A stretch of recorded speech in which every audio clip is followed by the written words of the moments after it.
Hello, this is Brian Anderson again, and we're continuing our How to Study the Bible series. And last time we started talking about observation, how to observe things from the text. And so in our last video, I was encouraging you to pay special attention to certain things. So I mentioned reading the text over again and again, and if possible, even memorizing the passage that you are going to be studying. Noticing repeated words and phrases. A third one was to pay attention to the verbs, whether it's past, present, or future, whether it's passive or active, just pay attention to the action words. Another one was noticing the space given to certain material. If the Bible is giving lots of attention and lots of space to certain material, that's important. Pay close attention to that. As well, we talked about noticing the main persons in the text, identifying who they are, noticing the places in the text. Where is this action or where is this story taking place? Noticing the time indicators. So any indication of when this particular thing is taking place is important. And then also noticing the connecting words in the text, like therefore, and, but, for, since, in order that. So all of that's really important. And I just want to continue this line of thinking with you again today. And we need to add a few other things that we need to be observant of. One of them is comparisons.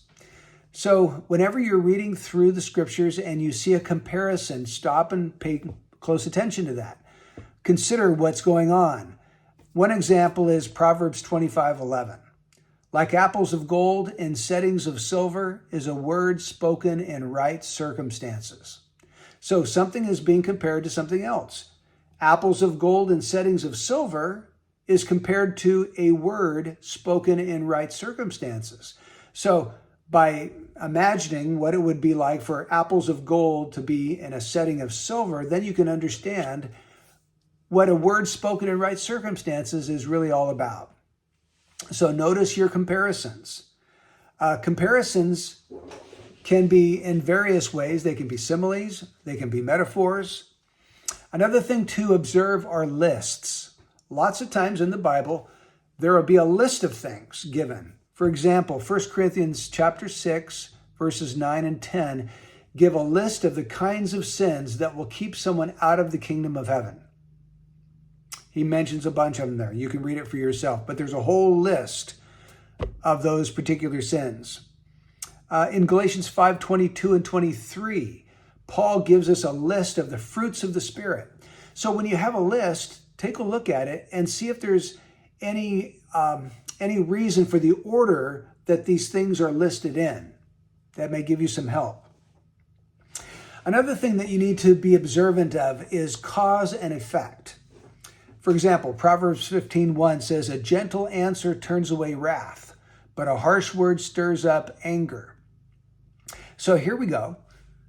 A gentle answer, that's the cause. It turns away wrath. That's the effect. So the gentle answer causes the effect of turning away wrath.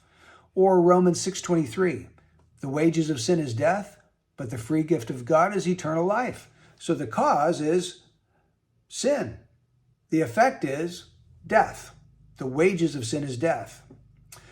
We need to also notice figures of speech, and figures of speech come in several different categories. The two primary ones are similes and metaphors. A simile is a comparison where the word like is used, and we saw that earlier in Proverbs 25:11. Another one would be Psalm 1, verse 3 and 4.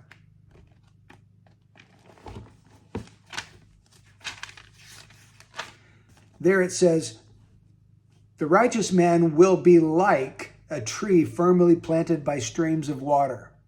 And then in verse 4 it says, the wicked are not so. They are like chaff, which the wind drives away. So those are examples of similes. The righteous man is like a fruitful tree by streams of water. The wicked man is like chaff that the wind drives away. Another figure of speech is a metaphor, and a metaphor does not use the word like in it. It's something like where Jesus said in John 10, I am the door, or I am the good shepherd. or I am the bread of life, or the word is a lamp unto my feet and a light unto my path. There, the word like is not used to show that it's a simile. No, it's saying this thing is that thing. But of course, we understand it's not literally that thing. Jesus is not literally a door. The door is a figure of speech that tells us something about Jesus. Also, you need to be observant of pronouns. So as you're working through a passage and there are pronouns, pay attention to them and try to figure out what those pronouns refer back to. I'll give you an example here.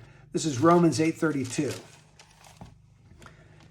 He who did not spare his own son, so he there is God the Father, but delivered him, that him must refer to Jesus, the Son, but delivered him over for us all. The us would refer to us Christians, us believers.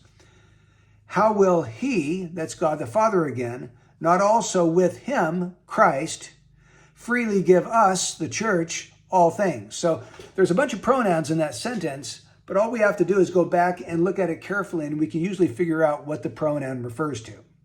I think at this point I'll wrap this video up and do one more on observation because they're just going to go too long if I don't. So we'll see you on the next one.